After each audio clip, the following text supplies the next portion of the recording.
Today I'm going to show you a great technique on how to use fabric on your greeting cards. We're using distress inks and pearl pens to add a little bit of dimension. So let's get started.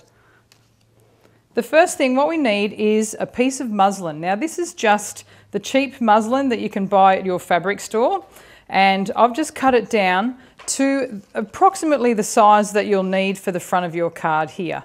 So it doesn't need to be cut straight, it doesn't, because what we'll be doing is just fraying the edges anyway. And next thing we'll need is distress inks.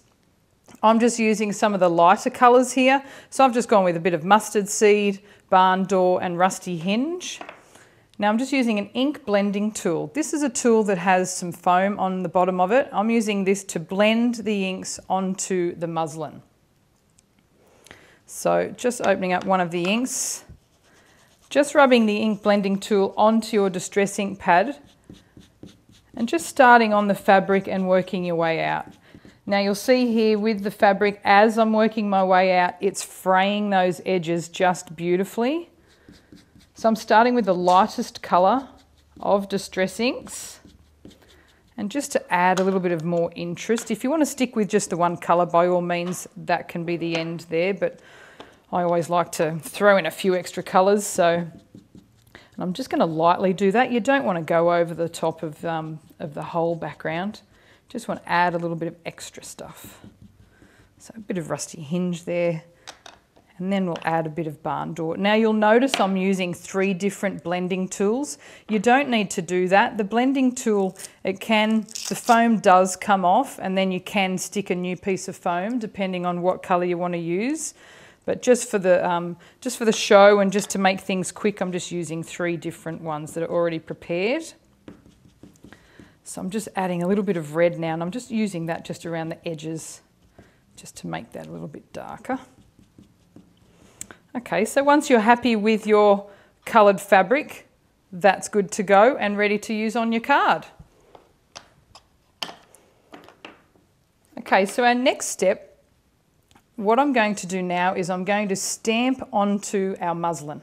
So I'm using one of the Darkroom Door, this is the Bold Blossoms set.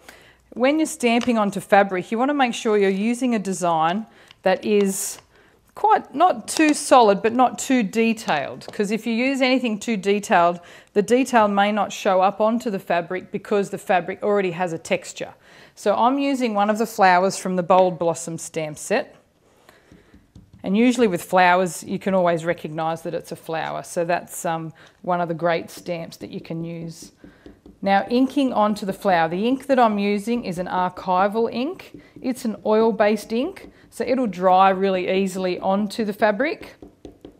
But the distress inks are a water-based ink. So if you actually wanted to wash this, if you weren't putting this onto a card and you were doing it onto like a tote bag or any sort of other project that you wanted to wash, the distress inks are actually going to not stay permanent on the fabric, they'll wash out in the wash.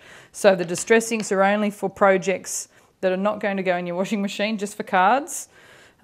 If you wanted to use an ink that you wanted to wash, you need to use something like a Fabrico ink. Okay, so I've inked up my flower. All I'm doing now is just pressing that onto the muslin.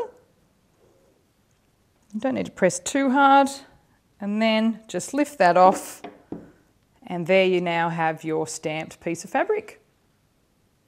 Okay, so our next step here is just to stick this onto our card. Now I've already gone ahead and stuck one here ready to go. I've just mounted it onto a black piece of cardstock. Now there's a couple of ways you can mount it. You can use some brads in all 4 corners, or what I've done is I've used a Helmar spray adhesive, and that's just spray on the back of your fabric. So you just spray that on there, stick it onto your black cardstock, and then it will stick there permanently. So that's stuck there ready to go. So our next step here, what I'm going to do is I'm using a pearl pen. Now this is a product by Viva Decor. I'm going to use this to add some dimension to our card. It's a dimensional acrylic paint, and it goes onto not only paper but also onto fabric and many other surfaces as well. So all I'm doing now is I'm just going to squeeze out just a little bit here onto our card. Now the good thing about these pearl pens is it's a great thing to make your own rhinestones. I'll show you how we can do that in a moment. But what I'm doing here is I'm just going to highlight certain areas of the card or of the petals of the flower, just making little dimensional dots here on the flower. Now the good thing about pearl pens is they are a fabric paint, so it will stick to the fabric. That's why it's so good to use it on this muslin. And it stays dimensional, so it doesn't matter how big or how small I squeeze out these dots. Whatever size I do, that's the size of the dots that it will stay just like that when it dries. I'll just give you a few little extra tips here with the pearl pen. I'm using a non-stick craft sheet here today. So if you wanted to make your own rhinestones, you could actually use this on the non-stick craft sheet, just like this. Now if you wanted to do big ones like that, or maybe you want to do some little tiny ones, doesn't matter what size, just let that dry. And when they dry, because it's a non-stick craft sheet, when those little pearls dry, you can just get like a little pair of tweezers or something and just flick them off, and they'll be ready then to put inside flowers or any other embellishment you've got for your projects. So here's some cards I've done previously, and you can see here this has already been dried.